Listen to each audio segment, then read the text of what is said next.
Hello everybody, graph theory. Topic is tree and forest. G is equal to VE be a connected graph. G is called tree if it has no circuit. ठीक है, tree के लिए आपकी condition क्या है, पहले वो graph connected होना चाहिए प्लस में उसके पास कोई सर्किट नहीं होना चाहिए, वो होता है आपका ट्री। अगर G इक्वल टू VE कोई भी ग्राफ है, वो कनेक्टेड है चाहे डिसकनेक्टेड है और उसके पास सर्किट नहीं है, then it is called forest. मतलब ये एनी ग्राफ है आपका, कनेक्टेड भी हो सकता है डिसकनेक्टेड भी।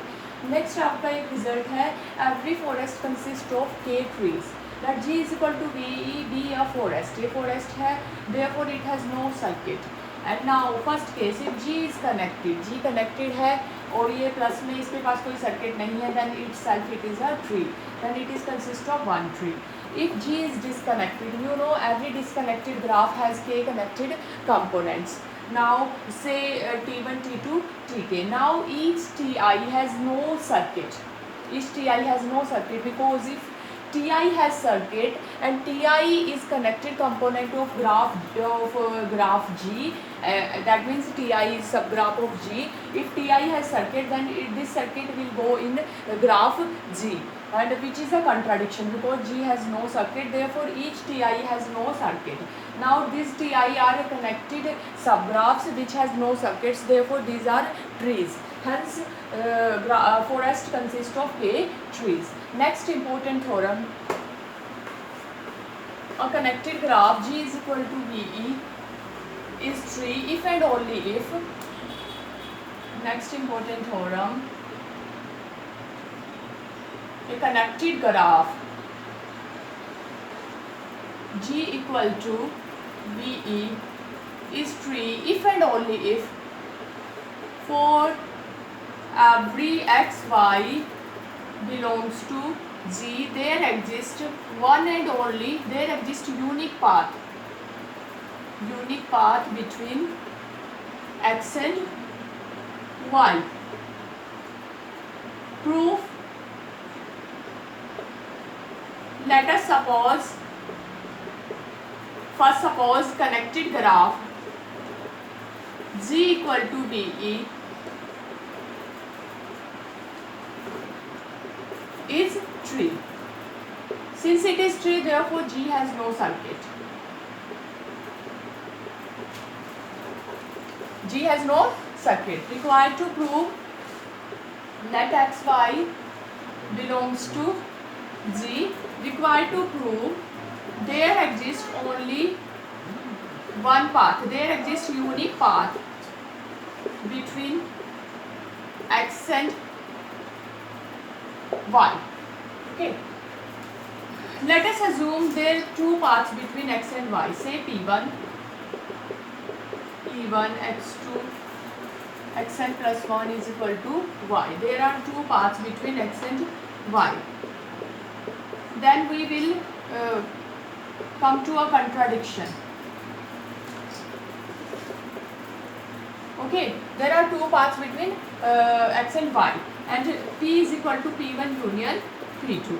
You know P1 is a connected, P1 is itself a connected subgraph, क्योंकि ये पाथ है आपका और x और y को कनेक्ट करता है, therefore it is a connected subgraph of G, and P2 is also a path between x and y, and therefore it is connected subgraph, it is also connected subgraphs. ठीक है, these are two subgraphs of G, their union P1 union P2 is also a subgraph of G which is connected, okay, connected है आपका। Connected क्यों है, क्योंकि जो आपका P1 सब ग्राफ है G का, वो x और y को कनेक्ट करता है। वैसे आपकी अगर आप कोई भी दो ग्राफ्स लेते हो और P से कोई भी दो ग्राफ्स लेते हो आप, G1 और G2, उनकी union G1 union G2 need not be connected. अगर if G1 graph is connected and G2 graph is connected, their union need not be connected. But here आपका क्या है, जो पाथ P1 है वो x और y को कनेक्ट करता है और P2 जो है वो x और y को कनेक्ट करता है। दोनों में क्या है, कॉमन वर्टिसेस हैं x और y, और P1 यूनियन P2 में क्या है, आपकी कॉमन एजेस हैं, दोनों की कॉमन एजेस मतलब जो है P1 में एजेस हैं एंड P2 एजेस, सारी एज आपका एज सेट जो है दोनों का P1 यूनियन P2 में जाएगा आपका, और वर्टिसेस भी आपके जाएंगी, तो ये आपका ओवरऑल क्या बनेगा, एक कनेक्टेड ग्राफ बनेगा। This is a connected graph. Now if we prove P degree of each vertex in P is even. अगर हम ये प्रूव कर दें कि P के अंदर जो हर एक वर्टेक्स की डिग्री क्या है, इवन है, degree of each vertex in P is even, then क्या हो जाएगा, P आपका आइलर ग्राफ हो जाएगा, और उससे क्या हो जाएगा, P Euler graph is union of circuits, ये थ्योरम है आपकी। तो आइलर P क्या होगा, यूनियन ऑफ सर्किट्स होगा, यूनियन ऑफ सर्किट्स होगा, और P सब ग्राफ है G का, तो वो जो सर्किट्स हैं वो आपके क्या G में भी जाएंगे, उससे क्या आ जाएगा, कंट्राडिक्शन, क्योंकि G आपका क्या है, ट्री है। तो हैंस कंट्राडिक्शन क्यों आएगी, क्योंकि हमने क्या किया था, एज्यूम किया था x और y के बीच में 2 पाथ है, देयरफॉर यूनिक पाथ होगा बिटवीन x एंड y। तो अब हमें क्या प्रूव करना पड़ेगा, अब रिक्वायर्ड टू प्रूव क्या रह गया इसके लिए, degree of v is even for all v belongs to p। अब हम let v belongs to p1 union p2। Now if आप केसेस बना लो इसमें, if x belongs to p1 and x do not belongs to p2, you know, sorry, v, okay, if x belongs to p1 and v belongs to, v do not belongs to p2, हाँ ये है आपका, ठीक है, and v is not equal to x और y, x और y के equal नहीं है, p1 से बिलोंग करता है और p2 से नहीं करता। अब ये p1 से है तो आपको पता है ये पाथ है, तो आपका वो वर्टेक्स रिपीट तो नहीं होगा, एक बार ही आएगा, वन टाइम आएगा, तो v किसी ना किसी xi के इक्वल हो जाएगा, xi के इक्वल है तो इसके क्या होंगे, एजेस होंगे, 2 एजेस होंगे जो इस पर क्या करेंगी, इंसिडेंट करेंगी, ये 2 एजेस इस पर इंसिडेंट करेंगी, तो डिग्री v की क्या आ जाएगी, 2। सिमिलर आप कर सकते हैं, अगर v बिलोंग्स टू क्या करें, v dot belongs to p1 and v belongs to p2, तब भी डिग्री क्या आ जाएगी, v की 2, जो कि क्या है, इवन है। थर्ड केस आप क्या बना सकते हैं इसमें, अगर v जो है आपका, v belongs to p1 and v belongs to p2, और ये आपकी p1 में भी है और p2 में भी है, उस केस में आपकी डिग्री क्या क्या आ जाएगी, जैसे हमने अभी प्रीवियस थ्योरम में किया था, 4 डिग्री आ सकती है। अगर 4 डिग्री तब होगी जब वो चारों के चारों डिस्टिंक्ट एजेस हों, और डिग्री आपकी v की कितनी आ सकती है, अगर उनमें कॉमन है आपका 2 एजेस कॉमन है, तो आपकी डिग्री कितनी आ सकती है, 2 आ सकती है, ठीक है। तो मतलब इसमें भी क्या आएगा, इस केस में भी डिग्री क्या आएगी आपकी, इवन ही आएगी वर्टेक्स v की। और अगर हम x की बात करते हैं, तो x जो है आपका p1 में भी है p2 में भी है, तो एक डिग्री उसको एक डिग्री आपको p1 की वजह से मिलेगी और एक डिग्री p2 पाथ की वजह से मिलेगी। तो डिग्री ऑफ x क्या है, 2 है, और डिग्री ऑफ y भी क्या है, 2 है। Hence degree of v is even for all v belongs to p is equal to p1 union p2। तो क्या हो गई, इवन हो गई। और p आपका कैसा है, कनेक्टेड ग्राफ है, in which degree of each vertex is even, hence therefore p is Euler graph, and you know Euler graph is the union of circuits, therefore P is the union of circuits. So this implies G contains circuit, and which is a contradiction because G is tree. Hence there exists one and only one path between x and y. Now we converse part. Converse part is conversely suppose that there exists unique path between x and y for every x y belongs to G.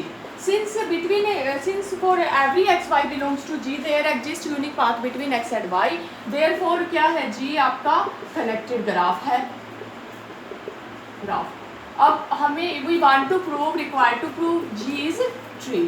For this you have to prove, and that means we have to prove, इसके लिए हमें क्या prove करना पड़ेगा, G has no circuit, G के पास कोई भी सर्किट नहीं है। First we will prove G has no self loop, let G has self loop. हमने मान लिया कि G के पास सेल्फ लूप है, ये है आपका x वर्टेक्स है इस तरह से, एक ऐसे और एक आपका ऐसे। ओके, तो एक्स ई एक्स 2 पाथ हो जाएंगे उसके पास जाने के। एक तो ये P1 है और एक P2 है, एक्स ई एक्स। ठीक है, ये 2 डिस्टिंक्ट पाथ हो जाएंगे इसकी वजह से।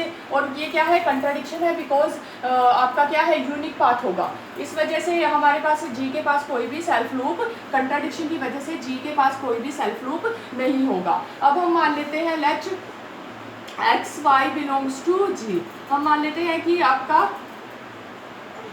P1 जो है पाथ है, लेट एक्स और वाई को कनेक्ट करता हुआ एक P1 पाथ ले लेते हैं। x equal to x1 E1 x2 E2 xn plus 1 is equal to, हम मान लेते हैं लेट अस एज्यूम देयर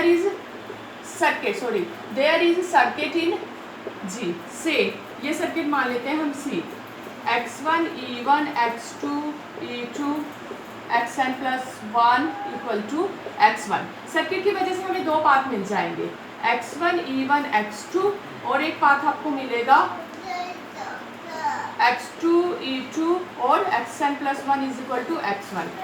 आपको पता है सेल्फ लूप नहीं है, तो इस वजह से ये क्या है, x2 जो है वो x1 के इक्वल तो नहीं होगा। ठीक है, इस पर आपको 2 पाथ मिल गए, एक तो ये और एक ये, 2 डिस्टिंक्ट पाथ है और x और y को कनेक्ट करते हुए। तो ये कंट्राडिक्शन है क्योंकि हमने सपोज किया था यूनिक पाथ है। कंट्राडिक्शन क्यों आई, क्योंकि हमने एक सर्किट एज्यूम कर लिया। इस वजह से जी जो कि कनेक्टेड ग्राफ है उसके पास कोई भी सर्किट नहीं है और therefore it is tree. Thank you.